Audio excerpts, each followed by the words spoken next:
This is Christy from ShoutN2TheVoid.com, and you're listening to ShoutN2TheVoid Radio. Hey everyone, this is Christy, and I'm here with you tonight to discuss purpose.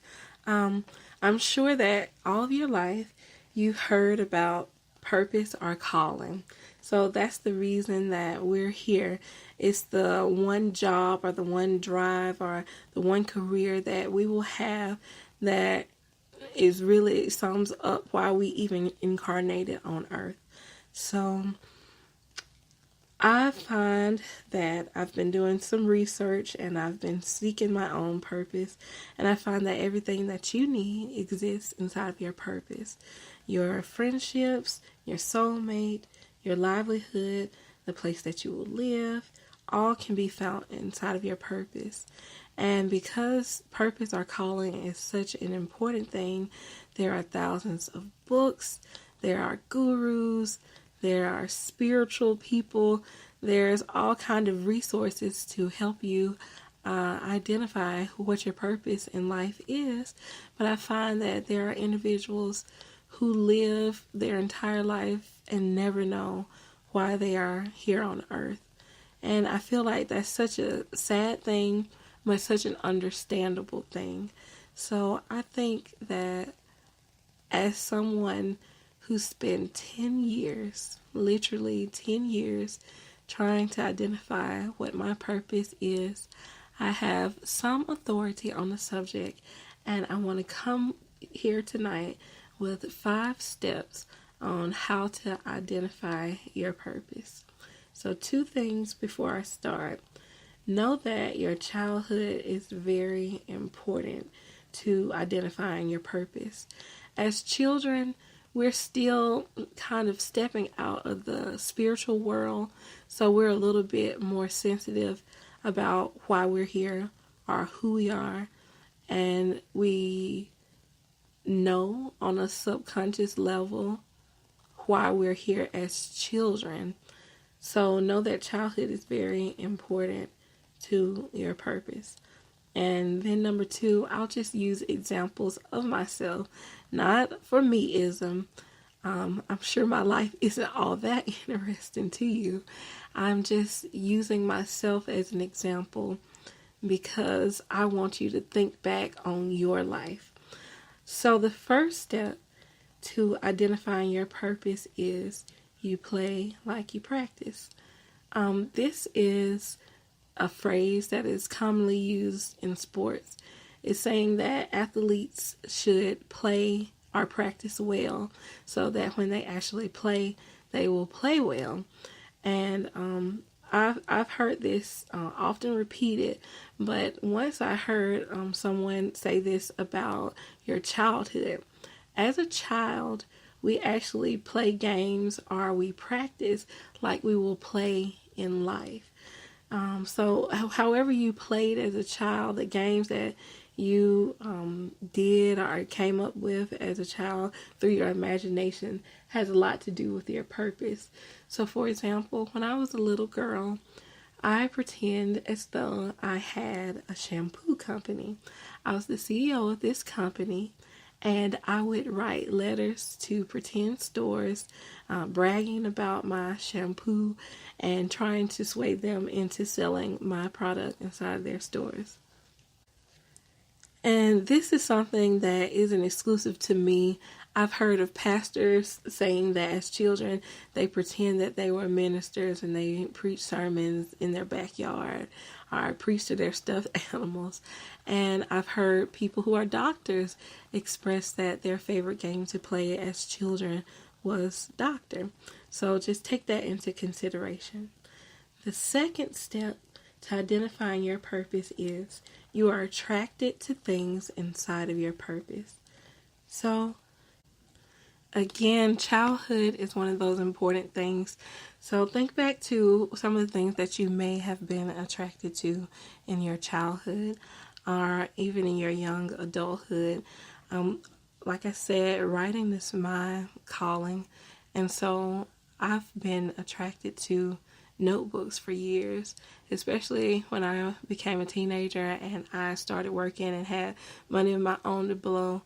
I bought notebooks. I mean, incessantly bought notebooks, and some of them are filled and some of them are not. But I don't know what it was about notebooks, but I always felt like I should be writing constantly, not writing professionally and not journaling really, just that I should be writing things down. And I bought a lot of notebooks. Another thing that I find I was attracted to, and my parents often tell the story of, that as a child when we would watch TV together or I would listen to someone speak, if there was a particular word that they said and I liked that word, I would write it down, or I would say, that's a good word. Even today, I'm attracted to words, and if I find a word that I don't know the meaning of, or someone says it and I like it, I'll still write it down. And this is something that no one told me to do. It just was a natural thing.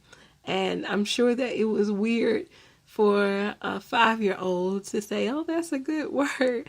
But that's a part of your purpose. And like I said, it goes back to childhood. In childhood, we kind of just know things without actually knowing them. And again, that also comes from just freshly leaving the spirit world, I guess you would say. Number 3, you're told that you're good at something over and over again through the course of years. So as a child, as a young adult, I often heard that I was good at writing. But let me explain something right here. When you're good at something, or if something is your calling, it is so completely a throwaway thing to you. It really doesn't have any meaning to you because it's so completely natural. I mean, you don't care about it. So someone could tell you, oh, you're a good writer, or oh, you're such a great speaker, or oh, you're so good at singing. You'll just kind of nod and smile because it's true, but by the same token, it's just something that's so natural, you don't find it to be something that is even important. That's the only way I can put it. And so I've heard over and over again as a child that I was a good writer. I won a contest for writing about happiness for a magazine when I was in 8th grade. And then at some point in high school, I won a contest for writing about Martin Luther King. I won like $90. That was a big deal at the time. In college, I actually had several professors that told me that I was great at writing, and one professor even offered me a minority scholarship to go into grad school for English because she said that I was such a great writer. And I was proud of hearing that, but it just really didn't have a lot of meaning to me because, again, it's just so natural. It's a throwaway thing. So think in your life, think of the thing that you've heard of over and over again that you're great at. That's probably the thing that is your calling or purpose. Number 4, or the 4th step to identifying your purpose, is that you enter into flow states while doing it. So if you've never heard the terminology or the term flow, then I'll explain it to you the best way I can because this is just such a supernatural thing. It's hard for me to wrap words around it. So flow is when you're doing something and you completely leave the conscious world, I guess you could say. There could be a clock ticking, there could be a dog barking, the house could be on fire. But when you are in flow, you are so one with what you're doing. Nothing else exists, and you lose you kind of lose the ego, and you become, I don't know how to describe it, but maybe let's say one with the creator, one with the universe, one with the thing that you're doing. Flow is just an awesome and supernatural phenomenon. And there are, like I said, there's no words to wrap around flow. It feels so strange and good at the same time, that when you finally like leave flow and you're like, wow, what was this? So I can express the first time I felt flow was in college. I was holding down basically a full-time job. I was in school about 22 hours, and I was stressed. I had lost several family members and friendships, and I was going through some things, to say the very least. And so during that time period, I got interested in writing for this website. It wasn't a professional thing. It was just a website that people shared stories on. And I started sharing a story, a fictional story on this website just from nowhere. And I started writing for people. Lots and lots and lots of people got interested. I had like 1,000 fans, because you had fans for your particular story on the website. And I'm not going to tell you the website because I do not want you to find the story. But I had lots of fans on it, and so your ego likes to get brushed up once in a while. And so I was writing for that thing, and my goodness, it just felt, when I would write, I would just go off into a flow state. So that's how that felt. And then the fifth and final thing to identifying your purpose is that you seek your creator. There's a pastor, he's deceased now, but he's great. Look him up on YouTube. His name is Miles Monroe, and he often talks about that if you have an iPhone that's not working, or if you have, I don't know, a big pen that's not working, you don't consult your mom about why the pen isn't working. You don't consult friends about why the pen isn't working. You don't consult romantic partnership about the pen. You go to the source. So you'll call Bic, or you'll pick up the instruction manual, or you'll call Apple, and you will, just see what's going on. So that's the same thing with ourselves. We should hook up with our creator, the person who created us, to know why we were created.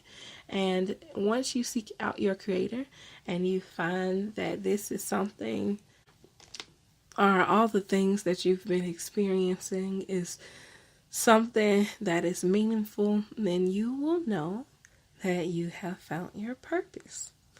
So I hope these 5 steps were useful to you. I hope that you go back and think about them again. Number 1, you play like you practice. Number 2, you're attracted to things inside of your purpose. Number 3, you're told that you're good at something over and over again over the course of many years. Number 4 is that you enter into flow states while doing it. And number 5, you seek out your creator. I hope that you do these things, or that you think back on these things that have occurred in your life, and you realize that, hey, I found my purpose.